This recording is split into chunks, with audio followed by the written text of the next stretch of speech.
طالبانو عیني لیکلي د دې حدیث مناسبت ترجمة الباب سره هیڅ نشته ده ځکه دې باب کې مسله د سویقو ده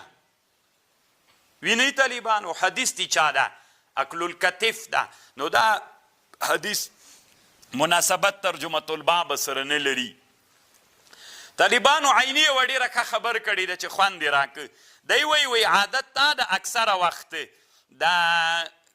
یو څوک چې مثلا له اصل نه بلې نسخې ته دا عبارتونه نقل کوي نو دا عبارتونو نقل کوونکي اکثره سړی داسې سړی پیدا کوي چې دا عنوانونه ولیکي چې ډېر ښه خط یې زده خو دغه چا چې ښه خط زده دا بیا جاهلان په مطلبونو نه پوهېږي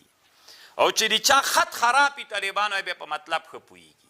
نو اکثره دا ناسخین به څیول دا به جاهلان خلک ول په مقصد پوهېدل نه دا یې نه لحاظول اوس مثلا دا حدیث باید هغلته راوړی وای او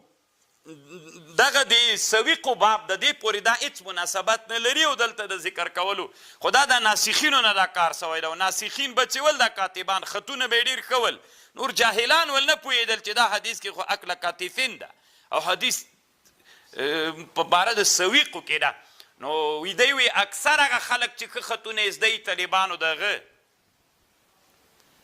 بیا دا وی چې ښه خط یې زده وي هغې بیا طالبانو جاهلان علم یې نه زده دا رښتیا ده طالبانو الا ماشاء الله لکه علامه ابن خلدون وی رحمه الله چې سړی وی په یو صنعت کې په یو هغه کې کامیابه سي بیا په دا بل کې هغومره نسي کېدلی دا د الله عادت ته طالبانو پوهېږئ خو طالبانو زتي